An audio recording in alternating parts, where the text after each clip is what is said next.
Opinion: why Yunuss each day in office puts Bangladesh, India region at risk in about 10 days. Muhammad Yunuss caretaker government will complete 10 disastrous months in power with nothing to show for it.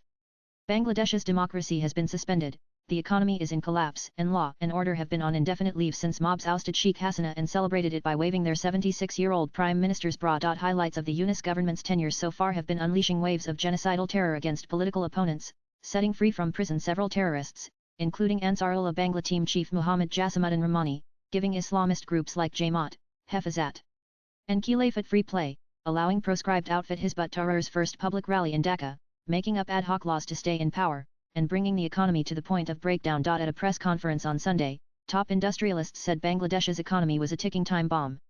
The business leaders accused the interim government of sleeping through leaping production costs, fuel shortages, and a hostile business environment. They warned that the power and gas crisis is wrecking local industries and leading to factory shutdowns, mass layoffs, and financial defaults. Bangladesh Textile Mills Association President Shaukat Aziz Russell said that if during the 1971 Liberation War intellectuals were targeted, in 2025 it is the entrepreneurs. We are paying gas bills but getting no supply.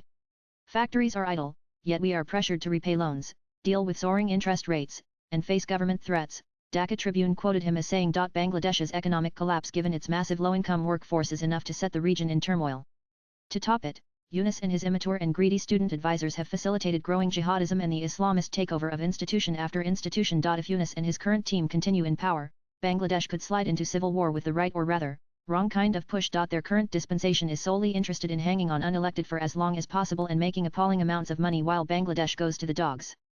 Motsam Hossain, the former assistant personal secretary APS of Asif Mahmood Shojib Buyain, is accused of amassing ill-gotten wealth of over 300 crore taka in such a short time. Many believe it is Asif's money, and that too just a fraction of what the student advisor has swiftly laundered. This lot has resorted to emotionally blackmailing the nation that they were the harbingers of Liberation 2.0, so they should be allowed to rule without an electoral mandate. Not just that, they want to carry out sanskar or reforms of everything from the electoral process to education, a job which only an elected government must undertake. BNP, the party projected to win handsomely if elections are held now, has taken to the streets demanding elections. Its exiled leader Tariq Rahman slammed the Yunuss government from London for the state of the economy and law and order. If the BNP intensifies its agitation, the Yunuss government will not be able to withstand it. The Yunuss government, run from the shadows by Jamaat and other Islamists, also wants to permanently ban the Awami League from Bangladesh politics. It has already outlawed ALS activities. If the Awami League is barred from contesting, it will fulfill Pakistani ISI or the Muslim Brotherhood's dream of subverting, for good, Bangladesh's spirit of Bengali nationalism, which AL captures at least on paper, and usurping it by an Islamic caliphate in the garb of exclusionary democracy. But what stands between Bangladesh and the abyss is its army. Bangladesh Army Chief Waqaruzzaman wants Chief Advisor Muhammad Yunuss gone in elections held as soon as possible. The army, as well as the BNP, have cautioned Yunuss not to get into a misadventure like opening the Chittagong corridor for the UN and pushing his own nation and the region into chaos, only to do the US deep state's bidding. The Yunuss regime tacitly tried to engineer a coup in the army to topple General Waqar, but all the service chiefs and the forces stand firmly with him today. Waqar is against Yunuss' idea of waiting until June for elections, a ploy to buy time. The interim government's legal basis is dubious. Article 123 of Bangladesh's constitution mandates elections within 90 days of a government's dissolution, whatever the reason may be.